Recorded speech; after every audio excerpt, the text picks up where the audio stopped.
All right, guys, welcome back to another Chiefs Debrief. I am Chief Arthur, retired 35-year veteran, metropolitan, large police departments, and for the last 18 or 20 years as a chief of police in the suburb of Tulsa, Oklahoma. And I'm recognized as an expert witness in use of force, police use of force, excessive force, and so on. We will be showing videos on here, and the whole part of a debrief is to talk about the after action plan, what happened, what went well, what didn't, and I'm going to guide you through and give you my critique on this stuff. It's going to be me calling it balls or strikes, folks. That's what it is, okay? I have some videos on here that are not very complimentary to some of the officers, and then the last one I just did to phenomenal Omaha, Nebraska police officers saved a child's life. So that's the way we're going to do it, okay?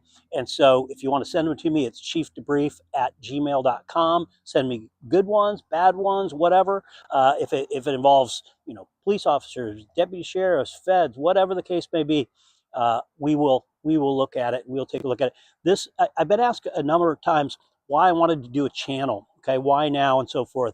And I think we're at a time that's this is unlike any other point in history for law enforcement and so on. So, like I said, I would love to show all great videos of cops and so forth. Unfortunately, that's not the case. This particular video will stand on its own as to why I'm doing what I'm doing, okay?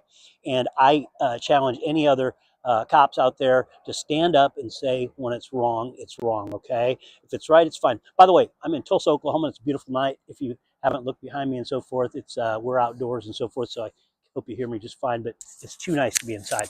So anyway, without further ado, this video has made some rounds. Obviously, I wanted to get on here sooner, and we've had some technical difficulties. This one is out of Daytona Beach, okay, where you go to party, right, folks? Okay, let me set the stage if you haven't seen it and so forth. This is disturbing on its best. Of course, a lot of things to say in this. I'm going to walk you through every part of it, okay?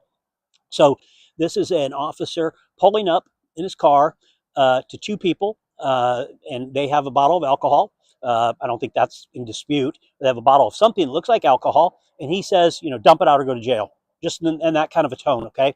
And you'll see it. It goes very quickly, okay? So I'm going to stop it at points and show you some things, and we're going to talk about what the chief did and so forth. And then I'll provide an update later on once there's some things done. I haven't seen any yet, so forth. So anyway, this is an incredible video, and anyway, without further ado, let's check it out. Let go of my hand!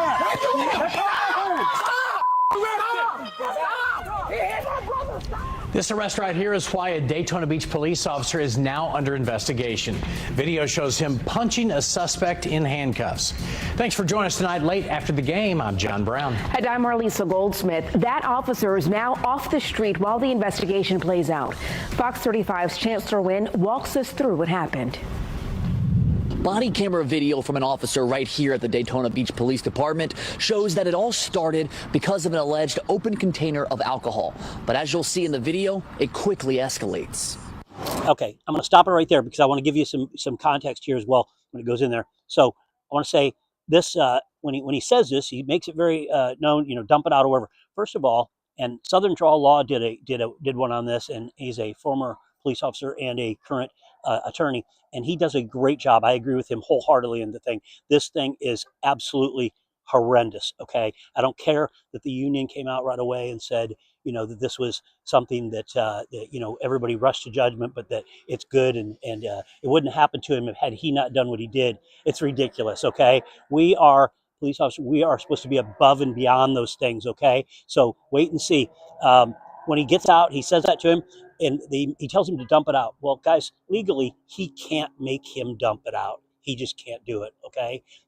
If it's evidence, it's evidence. It's like telling somebody to dump out crack cocaine. You're either going to charge him or you're not. You can't make him dump it out and then charge him with it and so forth. Where's the evidence? So it's ridiculous on its face.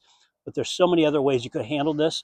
And I maintain that a veteran officer, one without a chip on his shoulder, would have gone in here and could have said, hey, you're making me look bad, whatever, why don't you take it inside and so forth, instead of just dump it out or go to jail. And here's what happened. It's going to go really fast. So when he says it, okay, the guy hands it to him, the cop, then the guy's walking away, and he flips the cork, folks, okay? Just a little cork. He flips the cork, And we're going to say it struck the officer because his report says it struck him in the abdomen, like it causes him some pain. He has a vest on and everything, a cork that's flipped like this, okay? It's extreme. So let's check this out. Pour it out, or you're going to go to jail for open container. Those are your options. Here, you can pour it out. Nope, pour it out. No, you can pour it out. All right. Stop. Get on the ground. Get on the ground. This is the controversial arrest of 27-year-old David Anderson, where some say the officer was too violent. Now he's been placed on administrative duties. Let me stop you right there, folks, okay? There's a case that controls use of force for us, okay? It's called Graham versus Connor. And it talks about how much force can be used against someone, and it's the severity of the crime. Are they resisting? Are they assaultive? Or any of these things? This guy is not resistant. He's not active assaultive. He's not any of those things. And this guy's on top of him, on top of his back, okay, folks? Remember, it almost looks George Floyd-ish, okay? I'm just saying it, and I've heard it from other people here, okay? You're on his back. You hit him like a linebacker from behind about this, instead of saying, you know what, you flip that cork into me, come over here, put your hands behind your back, whatever kind of thing. He tackles him. He's on his back. It's just this aggressive nature that, and he's recording it. It's amazing to me. An officer will record this and he think it's fine. And I think that's, goes all the way to the chief. Is the chief holding them accountable and stuff? This doesn't look like it. It looks very disrespectful. Okay. And I don't care how many people come and say, oh yeah, he could have done this. He should have been, he's going to have the right. And they're going to, anyway, watch though. He's on his back. We force down. Remember how many people have died being like that and stuff? We don't stand their backs like that. They don't need to. He's got other officers there and stuff, so watch. And Daytona Beach Police Chief Jakari Young says the incident is now under investigation. After reviewing the footage and based on concerns I personally had, I directed the incident be forwarded to the Office of Professional Standards. You're under arrest. Bro, yo. Okay, folks, really quick, since I'm taking you through this, okay, I'm going to make this as quick as I can, but the chief right there in such a weak statement, okay, when you got this happening like this, okay, he says, it concerned me, okay, I'm not going to tell you how it concerned me, but I'm referring to the Office of Professional Standards. Folks, such a cop-out, no pun intended, okay?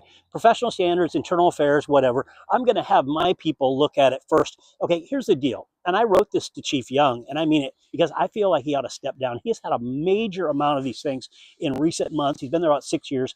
These guys don't respect him, period, okay? They wouldn't be acting like this if they did. If they felt like he would hold them accountable. He could have used this one. Absolutely do that, okay? But instead, he's trying to play both ends against the middle. I'm going to appease the union over here, and I'm going to, act like I'm doing it over here. So what I wrote to him was this. If he has any knowledge of internal affairs, okay, and I've been doing it for a long time, folks. I've testified a lot of cases like this. If he's involved in internal affairs at all, he knows that if you believe that a crime could have been committed here, it's absolutely, you can look at it that and say, a lot of people are looking at it like, this could be criminal, okay? So you don't hand it to professional standards, folks. That's not who you hand it to, because you're going to compel the officer because of his job to testify, okay? He's going to have an attorney there and blah, blah, blah.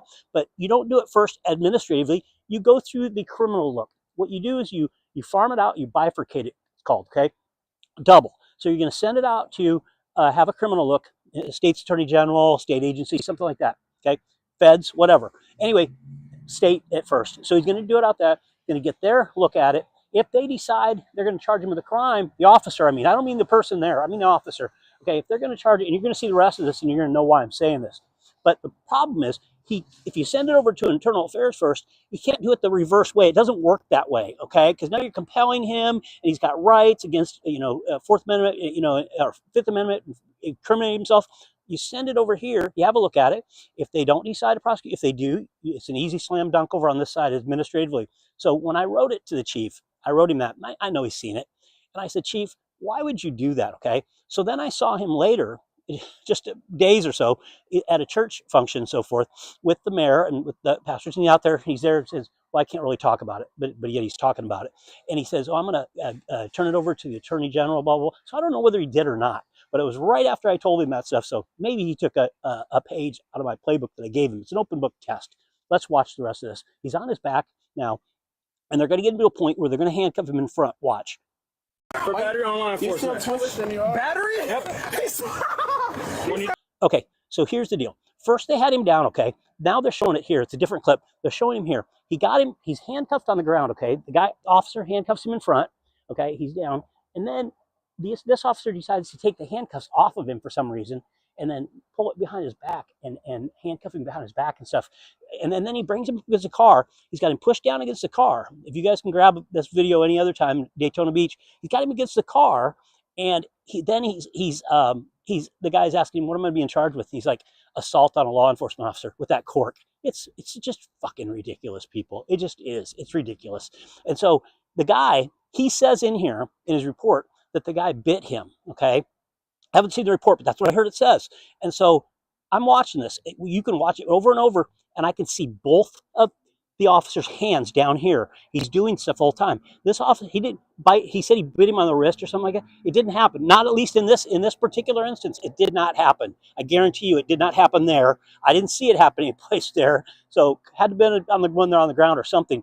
But at that point, I believe what I saw was the guy take a step toward him to kind of like this, nudge him or whatever, because he was laughing at him and stuff. And the guy didn't like him laughing at him. Once again, it's a contempt of cop, okay? So he takes him in handcuffs and he throws him on the ground again, and watch what happens there. But the deal is, even if he had bit his hand, why throwing him on the ground? Why would you do that? Why wouldn't you just hand him off to somebody else, okay? What's throwing him on the ground when he's in handcuffs? So he can go face first. I've had people with broken eye sockets and so forth, and he's going to start punching him. You're going to see that. He's already done. He's going to see it again. Watch this. That cork at me. What? When I threw the cork at you? That happened at the very beginning. Closely watch Anderson's right hand. That's him allegedly throwing the cork. Now back to where officers had Anderson up against the car. His arrest report states that he bit the officer's wrist. So the officer takes him to the ground again and places his forearm against the back of Anderson's head. That's when the video appears to show Anderson grab the officer's wrist, who in turn punches Anderson. Stop! You're weak!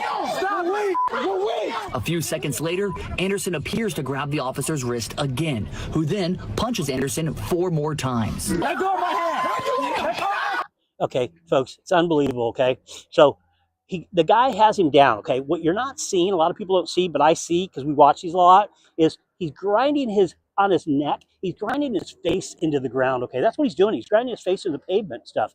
That guy, and the guy's he's hurting. He's trying to tell him, get off my neck, and he's on his back. Like we said, we're not supposed to do, we don't do, because we've killed people like that. So he's on him, he's grinding in and stuff. The guy's trying to reach his deal off, same as anybody would. And he starts punching him in the face because of that, because he's grabbing his hand.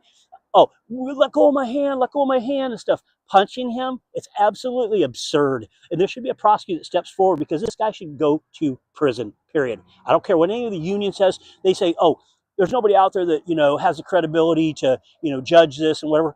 I do. And there are others, and Southern Draw Law, great job, James, absolutely. So watch him, punching him in the face, punch him in the face. We don't teach to punch in the face either, by the way. It's not a tactic. This is a red area and stuff. If you're striking here, you can break his eye socket. I've had many of them done that way. I've testified against those ones. If you're going to strike, there's a lot of better places to strike than there. And why strike when he just moves his hand? He's grabbing his hand and he pulls away. Big deal. I mean, come on, guy. This is unbelievable. All this is retribution. I'm going to punish him. He's laughing at me. He disrespected me. And it's bullshit is what it is. And the union has the nerve to say, and if they can't say it with a straight face, that had he not done what he did, he wouldn't gotten this. Well, we don't get to operate that way, folks. We just don't get to operate that way. That's ridiculous. But watch. President of the Daytona Beach Volusia County chapter of the NAACP, Cynthia Slater, now calling for the officer's job. Is that what they're being trained to do for in community policing? Unbelievable. Then they can stay where they are, because we will not accept that in our community. At all. Daytona Beach Police Chief Jakari Young says the video is concerning. We expect our officers to handle every encounter with professionalism, patience, and sound judgment.